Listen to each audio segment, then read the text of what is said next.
କିଛି ଲୋକ ରୁଟି ଖାଇବାକୁ ଭାରି ପସନ୍ଦ କରନ୍ତି। ରୁଟିର ଉପକାରିତା ବି ଅନେକ। ଏହା ସ୍ୱାସ୍ଥ୍ୟ ପାଇଁ ଭାରି ହିତକାରକ। କିନ୍ତୁ ରୁଟିକୁ ଆପଣ କେମିତି ରୋଷେଇ କରୁଛନ୍ତି ଏହା ଉପରେ ନିର୍ଭର କରେ ରୁଟିର ଗୁଣବତ୍ତା। କାରଣ କିଛି ଲୋକ ରୁଟିକୁ ତାୱା ବଦଳରେ ସିଧା ଗ୍ୟାସ୍ ଉପରେ ହିଁ ସେକିବା ଆରମ୍ଭ କରିଦିଅନ୍ତି, ଯାହା ସ୍ୱାସ୍ଥ୍ୟ ପାଇଁ ଆଦୌ ଠିକ୍ ନୁହେଁ। ଯେହେତୁ ଗ୍ୟାସ୍ ଉପରେ ରୁଟିକୁ ସେକିଲେ ଏହା ଫୁଲିବା ସହ ଖାଇବାକୁ ଭଲ ଲାଗିଥାଏ, ତେଣୁ ଲୋକ ନିଜ ସ୍ୱାସ୍ଥ୍ୟକୁ ପ୍ରାଧାନ୍ୟ ଦେବା ବଦଳରେ ପାଟି ସୁଆଦକୁ ଅଧିକ ଦେଖିଥାନ୍ତି। ଗ୍ୟାସ୍ ଉପରେ ସେକା ରୁଟିକୁ ପରିବାରର ଅଧିକ ଖାଉଥିବା ଦେଖି ଘରର ଗୃହିଣୀମାନେ ମଧ୍ୟ ଏହି ପଦ୍ଧତିକୁ ଆପଣାଇଥାନ୍ତି।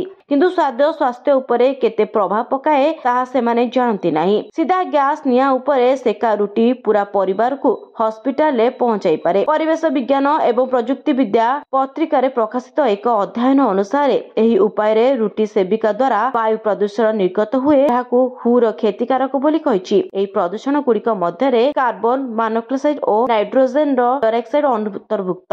ରିପୋର୍ଟ ନ୍ୟୁଜ ଦୁନିଆ।